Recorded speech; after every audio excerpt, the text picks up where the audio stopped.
here at the Ethan Allen Homestead that we have once a month on the third Sunday of every month. I'm so glad you could join us. The free Sunday lectures are sponsored by M&T Bank, North Country Federal Credit Union, and AARP of Vermont, for whom we are very grateful. And my name is Tom Sharpley, and I'm the manager of the Ethan Allen Homestead Museum. And let me advertise some upcoming events that we have.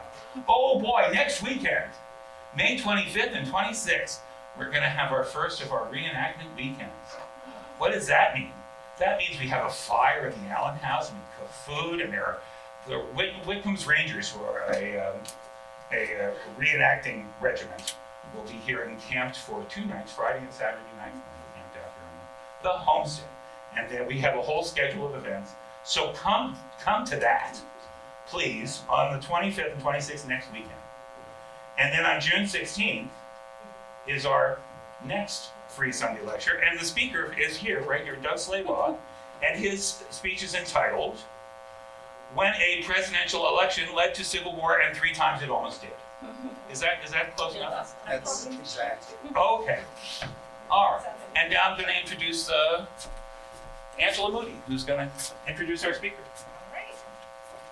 Yeah, I'm Angela Moody, former board member, but still volunteer docent. I do lots of fun things around here, including a book discussion that we have 4 times a year. But I'm here to introduce Laura I know I'm going to screw this up. Macaluso. I've been pronouncing it Macaluso all week. I get it all ways. My bad. It's totally good. I do just want to tell you that the Ethan Allen Homestead Museum is a 501c3, so we are a nonprofit museum, and your donations are very welcome, and we do appreciate them, so thank you. There are a few prominent Americans as associated with a place as Thomas Jefferson was with Virginia. The heart of the Jefferson County is his house. In the heart of Jefferson County is his house on plantation at Monticello. But Jefferson traveled the breadth of his home state from his time at William and Mary in Williamsburg to the new state capital at Richmond and his retreat and plantation at Poplar Forest near Lynchburg. In the beauty of the Blue Ridge Mountains, Jefferson was inspired to write his only book, Notes on the State of Virginia. And Laura Macaluso, I said it right, is here to present some of the history embedded in these places as she takes you on a public history of Jefferson's Virginia. She's a researcher, author, and grant writer focused on monuments, museums, and material culture. She's the author of 10 books. Wow, I'm impressed.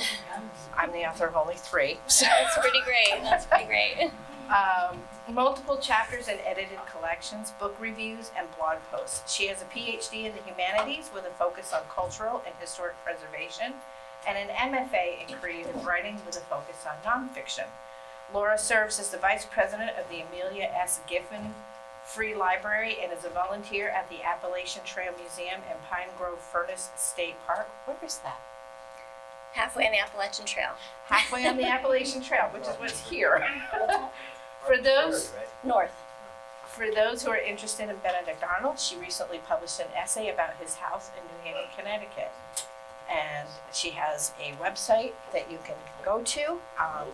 If you go onto our website at the ehiam.org, it will be listed there. So without further ado, Thank you, Laura Angela. Macaluso. Thank you. Thank you. I'm happy to be here, but museum folks, can we get these lights turned down just a tad? Museum people, Angela, can we get the lights turned down a little bit? yes. So you can see the slides a little bit better. Thank you. So thank you for coming. I drove up last night from Connecticut, where I'm originally from, and my parents still live in, well, they lived in Florida for 10 years, but last year they moved back to Connecticut. So I'm kind of happy about that because it's easier to get to from my current home in Pennsylvania. I live near, on the way to Gettysburg, and my husband actually is the museum director. He's the CEO of the National Civil War Museum in Harrisburg. So we have spent our lives kind of doing this kind of doing this kind of work alone, but we live together, So it's kind of, I get a little bit of what he has and he gets a little bit of what I have. And so where to start, where to jump in? I was driving up here today, right?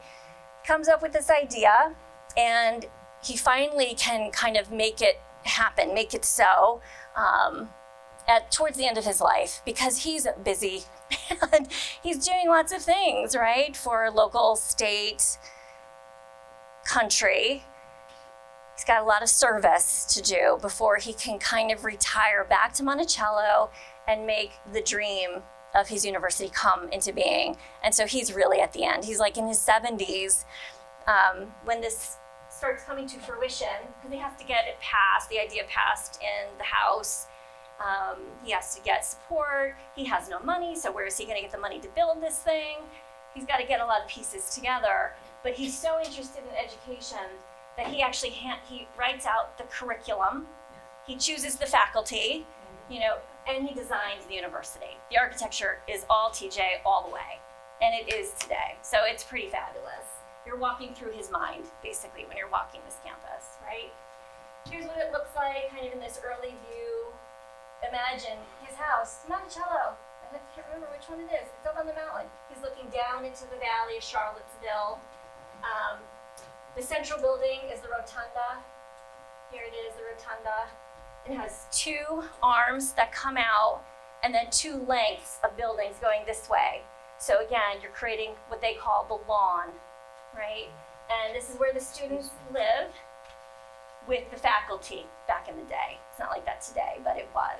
So that faculty and their families were in the building, and the students were kind of below them, and they could kind of watch over, make sure they weren't doing anything, too crazy.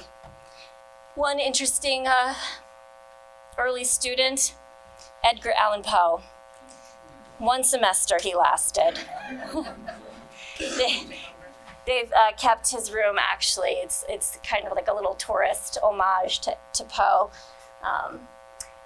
This is where Thomas Jefferson gets a lot of his ideas for architecture from, right? It's not going to be indigenous American. It's European. It's Western European. It is from the Renaissance, which took from the ancient world, from the Romans and the Greeks. It's a redo. Every couple of hundred years, it's a redo for neoclassicism. And that's kind of what we have here is another version. Andrea Palladio's architecture. Doesn't this look a heck of a lot like the rotunda I just showed you? Can I go back? Oops, this one. All right. Looks a lot like a building in Rome called the Pantheon, right? Pantheon in Rome is a temple. Pantheon means to all gods. Who's Jefferson's God? Who's in the rotunda? If you love education, what would you put in your most sacred building? What would you put? Bingo. It's a library, right? The center of life for his university is the library. Oh, I don't know what this is. There's a lot going on here. This is kind of an, maybe early 20th century view, looking down towards the rotunda, and then you can see all the little buildings all the way down, and all the columns. And he actually designed each of these buildings that go head down. Maybe there's 3 or 4 on each side, in a different style of the classical, so that students would be learning as they're walking. Okay, here's the Etruscan style, and here's the Ionic style, and here's the Corinthian style. It's like beating them over the head with it. This is the rotunda from the other side, and you might remember this view, because this is TJ, so probably 1890 monument, Moses Ezekiel, I think his name is, and he's holding the Regidius statute of religious freedom, which for Thomas Jefferson, the separation of church and state is important, and he drafts this for his state of Virginia, so they're paying, homage to him there. But it's that statue that these people, do you remember in 2017 when the United States was really caught up, right, in This is before Black Lives Matter, because this is before George Floyd's death. But things were already on a, I don't know, we were heading towards something. Thank you. We were heading towards something not good. And so these are Unite the Right rally people who came. This is the statue right there of that. And they came with tiki torches one night in August 2017 to protest. And the next day in Charlottesville is the day that a young woman, counter-protester, was run over, hit by a car, and she died, right? Heather is her name. So I think by bringing this in, I'm just suggesting that a monument, a historic building, a historic campus, and we know that now because we've been watching what's been happening just these past 2 weeks at elite universities like Columbia, et cetera. These places are not dead spaces, right? They are being used, they are being, reworked and rethought, and, should we keep the statue of Jefferson? I mean, that's part of this, conversation too. Is it dangerous to keep statues now? There's just a lot going on that we have to contend with as Americans, and he's right at the center of things, as usual, right? Let's see. I'm as happy nowhere else and in no other society, and all my wishes end where I hope my days will end, at Monticello. He's writing from Paris. I know, there he is, 5 years in Paris, and he's like, when can I go home? When can I go home? Like George Washington, get me back to Mount Vernon, get me back to Mount Vernon. They just love their homes so, so much. He does end, right? He does take his dying breath at Monticello, so he kind of foresees his own eventual ending, which comes around on what special day? There you go. So Monticello is often in literature called an essay on architecture because what you see this building looks very much like the back of the nickel. If you still have coins in your purse, which we don't anymore, but remember the nickel, it looks, you have one, it looks just like this, because this is the third and last version of Monticello. But he tore down 2 previous versions on the same site, right? So it's an essay because you can erase and rewrite, just like you do with an essay at school. And it allows him, opportunities to incorporate new things that he thinks of later, maybe new technologies, new ideas, and then probably in the end, he just probably runs out of time, like we all do, or runs out of money, right? And so you kind of get what you get, and that becomes the Monticello that we all know today. It's beautiful, but he's on the mountaintop, and right below him is his vegetable garden. And you can watch his enslaved people. This is Mulberry Row, right next to the house, right? So he's not putting the vegetables too far out to the field. He's keeping them right there. Because number one, okay, he does love vegetables. That's true. But there's some more to it than that. This is just a beautiful picture that I thought I'll bring for some, Do you notice in this kind of bird's eye view that it's not a perfect octagon? It's kind of this crazy rotunda-esque, classical-esque building that he's brought together all those elements, like from the Palladio's pattern books from Italy, right? And he's like, I'm gonna put something over here and try something over here. No house looks like Monticello. It was unique. There's a lot of stuff that looks like Monticello now because they were copying Thomas Jefferson, right? So what's right from the ancient world? Well, take this right off. You could just lift this off and put it in Italy, put it in Sicily, put it, in wherever, in France maybe somewhere. The pediment, half moon window. These are, it looks like ionic columns. The podium upwards so that you lift yourself up. This balustrade, you see right there, Chinese Chippendale, right there. his own little rotunda at the top, so he can have this like space, kind of sacred space above his own house, centering the house. Look at this. Oops. Two arms coming out, just like at UVA, right? Here it is in his domestic sphere. There's a lot of good reasons to have a house like that, and I'll tell you why. But first, some pretty pictures, because it's gorgeous. You just can't deny it. The entrance hall, which is the picture at the left. If you're a visitor, how many people have been? You remember, you came in through these front doors, these doors, and this wall of indigenous artwork and tools and things of everyday life, which he's kind of gotten from whom? Who did he sponsor going out west? A lot of it coming back from Lewis and Clark and that expedition. And he's elevating it though and saying, look, this is so worthy of us taking notice of. It's kind of like an early American museum, really. And I can also say that I think with some confidence, because these homes, Monticello is included in that, Mount Vernon is included in that, they are open to the public in the time of the lives of these men, right? It's a constantly revolving open door, because they feel as though they understand they have a role to play for this new country, this American country, this American experiment, and that people look to them and admire them. And if someone's traveling through Virginia, okay, you might go to GW if you're on the east side, you might go to TJ if you're on the west side of the state, right?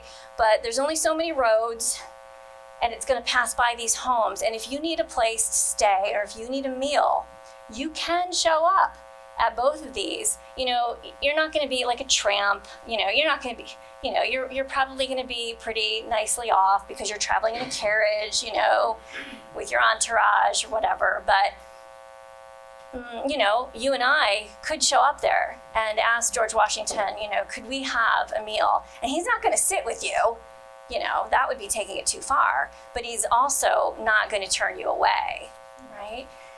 I used to have numbers in my head George Washington hosted, it was insane. He hosted, I wanna say, hundreds, I'm not gonna give you a number because I can't remember it. I interpreted there for a summer and it was amazing, like hundreds of people over the course of the year. So George Washington got so tired of that constant flow that he actually built a wall separating half his house from his private side. Thomas Jefferson isn't gonna put up a wall at Monticello, but he's gonna build a second house, his retreat house, so he has somewhere to escape, and the public never goes to his private home. Before I let you go with this slide, the chrome yellow, did anyone go to Monticello back in the day when it was blue? Used to be Wedgwood blue. This chrome yellow, 10 years maybe? Yeah, so, most people, they go one time and then they think this is it, this is how it should be. How can you change this? But of course, you slice through that paint, and you do analysis and you find out, okay, they did like things really bright. That's the thing about the past, like white statuary from ancient Greece. It wasn't white, people, right? It was all polychromed painted, but we've lost the paint. So if they find something like they have at Monticello, they would never do anything if they didn't have some proof for it. Whether it's the actual, final color, anything can happen, who knows? Okay, what is underneath though? The thing is, it looks so nice from the outside and it's clean and tidy and elegant and historic.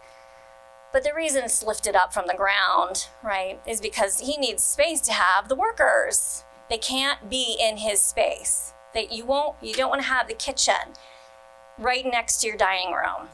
It's dirty, it's stinky, it's loud, right? So you're always going to have these spaces separated so that they can basically live.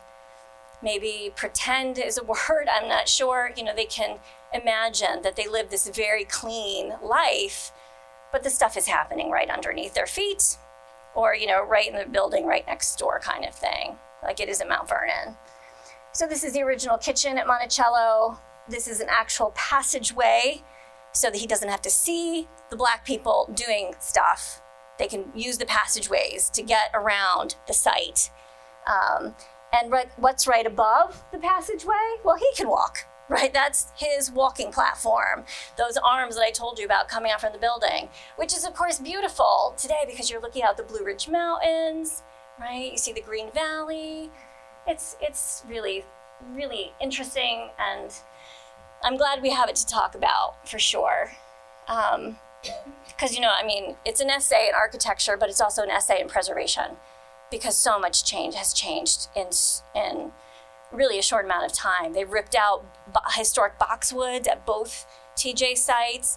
And boxwoods are flowers that are plants that people feel very passionate about, but they weren't from his period. So out they went, and everybody's like, oh no, but you get over it.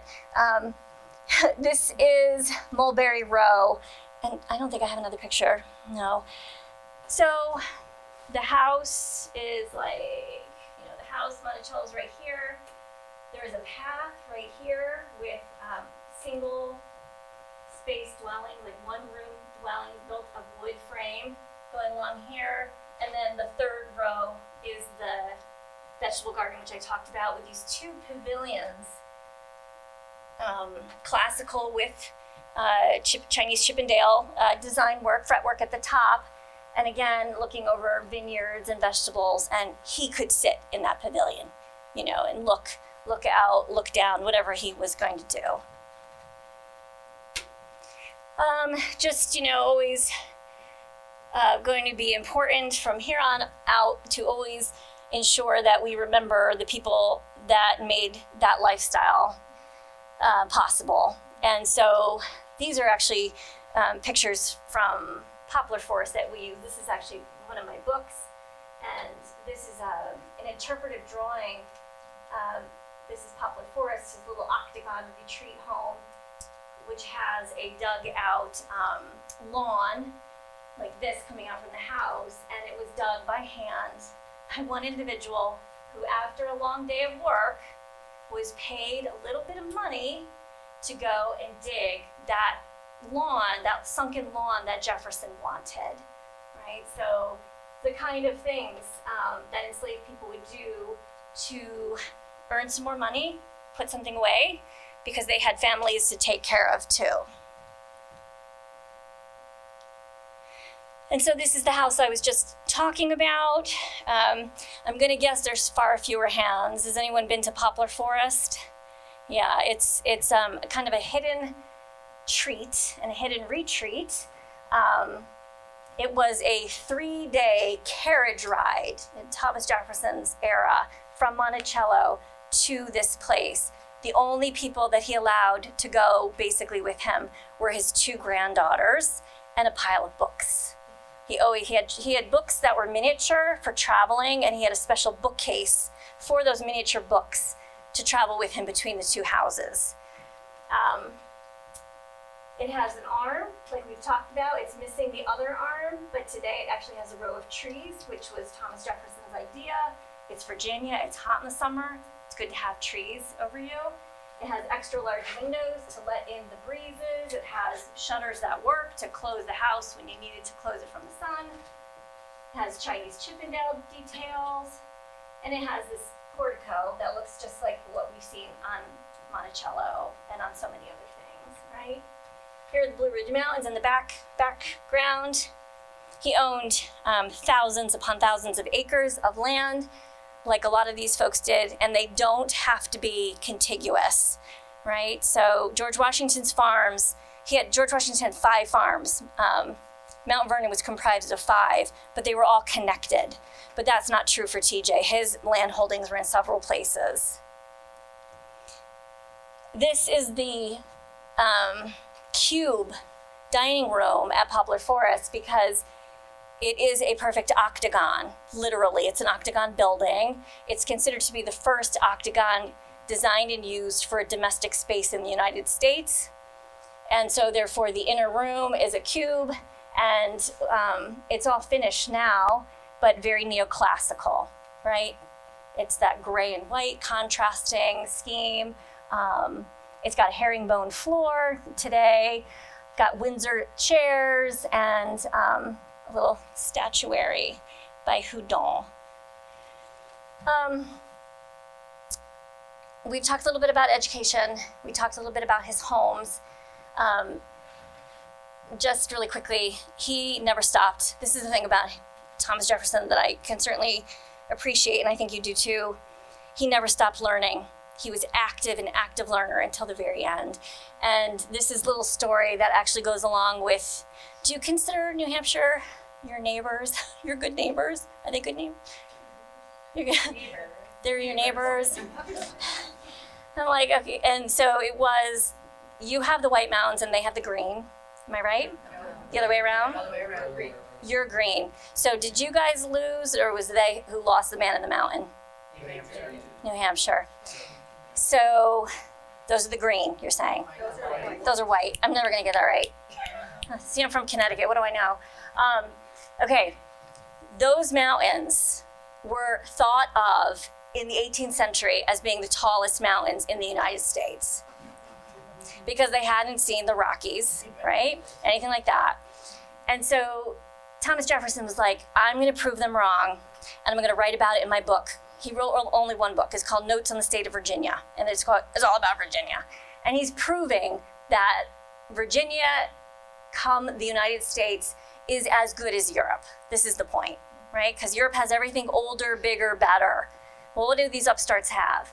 Well, he's going to say, well, Virginia is going to be the crown prince here because it's my state, and I'm going to prove that my mountain in the Blue Ridge Mountains is bigger than that New Hampshire one or whatever, right? And so he's an old guy, and he climbs the mountain like at 72. Okay, it's not that old, but he, it's whatever. It's 1790. It's 1810. He's climbing the mountain with his surveyor's chain kind of thing, and he's taking mathematical notations, and he climbs back down. He take a botanist with him. Like, he has a lot of friends who are botanists, so they're botanizing as they go and studying the plants and the trees. And he comes back down, and he goes back to Poplar Forest and sits, and he does his mathematical notations. And according to him, it was Virginia's taller. So he first he publishes it, and he's like, I'm so proud of myself. This is great. I told you all. And then some other people start writing in the newspapers. Thomas Jefferson got these mathematical notations wrong. This is wrong. And then they put their in, and he actually has to say, I was wrong in the newspapers, which is something that if you study the Founding Fathers, they do not like to admit, ever, right? That they have been proved wrong. But he is kind of big enough at the end of his life to do that. So this was a recreation of that journey up the mountain. That's the Peaks of Otter. And as we're just actually finishing up here, I thought you would like to see how many versions of Thomas Jefferson there are, depending on place. Where are you, and what is the message you want to get across in your place?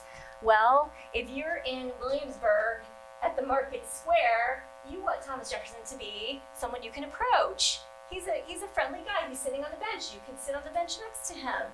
You write letters, he writes letters. Okay, we don't even write letters anymore, but this was made probably in our 1980s letter writing still days. So he's approachable here. If you want Thomas Jefferson to grace your school because he's a surveyor and he knows how to read maps, and that's what you're teaching your students, okay, he can be that. Great. If you want Thomas Jefferson and his words to penetrate the American public when they visit Washington, D.C., the capital of the U.S., well, he can be that too. And then, he can be other things. And he should be, because he is all these things. That's the thing about him. He's all these things. Have you been here? Anyone recognize? Right? The American Museum Culture and History, African American, AAMC. I can't get the acronym right. Here's Thomas Jefferson, and he is represented by all the enslaved people that he owned, a brick for each person that he owned, right? So he is that too. And we should just say, unlike George Washington, right? George Washington freed the enslaved people that belonged to him when George wrote his last will. Thomas Jefferson did not do that. Thomas Jefferson remains central to the American story. So my question to all of you is, what should his role be today in the 21st century? And how do we share and maybe encourage people who, let's face it, aren't from the 20th century. Most of us are from the 20th century, right? But a lot of kids today are from the 21st century, and they don't have the same experience and the same thing. So what do we do with TJ today? That's my question. And I say, can we remember that he did encourage enlightenment, right? He's part of the European mindset called enlightenment, which means to have a curiosity, to pursue that curiosity through study, and to do it through travel, and to do it for everybody, right? And not just for you and yours, but for everybody. Okay, really quick quiz time. I have 4 minutes. What was Thomas Jefferson's favorite vegetable? Number 2, what plant is named for Thomas Jefferson? Number 3, which founding father, we already did this, died on the same day, and what was that day? And the last, right, July 4th, 1826. And who were his 2 friends who lived near him and were also presidents? So, there you go. Peas? Yeah. Peas. Right? He died the same day that John Adams did, but who died first? I don't think about it. Jefferson died first, and he said what? Adams. Adams lives, I think. So, is it the other way around? Wait a second. So, if Jefferson died, then who said? Adams was one, Jefferson still survives. Oh, and he didn't know because the Boston to Charlottesville hadn't made the news. Cool. Thank you. This is a plant that comes out for like 2 weeks in the spring. It's precious. It's called twin leaf Jeffersonia. And it's when you see it, you're just like, oh my God, and then you go back the next day, it's gone. It's just one of those Virginia things.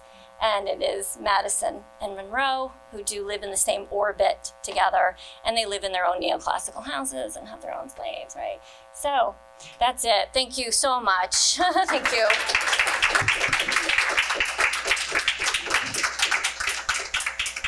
I'm not going to be able to answer any questions, so don't ask anything hard, but you can ask soft questions. I'll take soft. Yes, sir. I think it was in Monticello, the hanging and Mm-hmm. and it was supposed to be for 7 days, and he designed it wrong, so he just got a whole. Yeah, thank you for that reminder. Yes, he's just, it's a great way to think about your house, right? Being that, don't worry about cutting open that floor. You can get another piece of wood in the service of science. That he would do something like that. And today we're so precious, and we think about these historic houses. Oh my gosh, don't sit on that seat. Don't touch that wall. These houses were used, so. Did he also design the serpentine wall at UVA? The serpentine walls, there are none at Monticello, and they were early, but I don't know if I can say that, because I think it's the serpentine wall, which is a single row of brick, that if you needed to build a wall around your garden and you built a single brick wall, it would be very fragile. But if you build it in a serpentine pattern, it's stable. And so it's elegant, it's beautiful, because it lends interest to the eye. And so I just don't know if that was him. Yeah. Anything else, peeps? You repeat the question for our viewing audience? The question, Well, the next one, Okay. maybe from here on in. Sure. Any others? sure. Thank you. You asked a question. Yeah. What do the 21st century people think about him? Yes. And I'm thinking here in the 21st century, we are suffering from this I don't even know what the word is, but I'm totally right and you're totally wrong. And Right. here was someone who was right about a lot of things and wrong about a lot of things. In fact, you didn't even touch on his children, who were also his slaves, and so forth. Yep. So Yep. I think the lesson from Jefferson is that we're human beings and we're not perfect.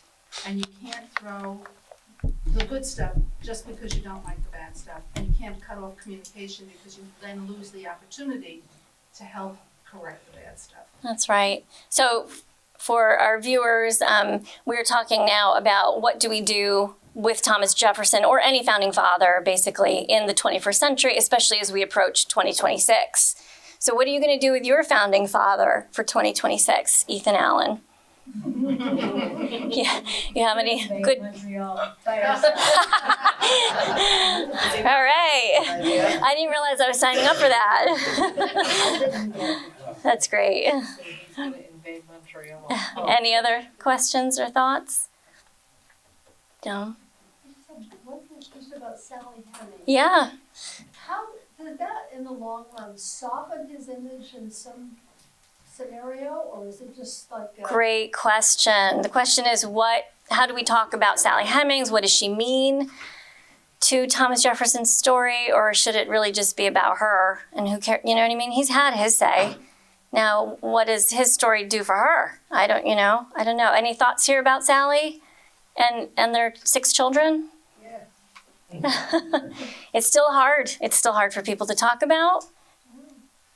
What do you think? Have you been to Monticello and seen the little closet that she's given to sleep in? Yeah. Says a lot Yeah. about what you... Like abusing someone. Yeah. He got what he needed out of that relationship. Yeah. Yeah, Monticello did put in a new Sally Hemings exhibit in that space, which is underneath near the kitchen. It's in one of those undercroft rooms, and there are no pictures of Sally. I mean, now, how many images do we have of Thomas Jefferson? 1,000 to go along with that 1,000 books, right? He's on the nickel. But we have nothing of her.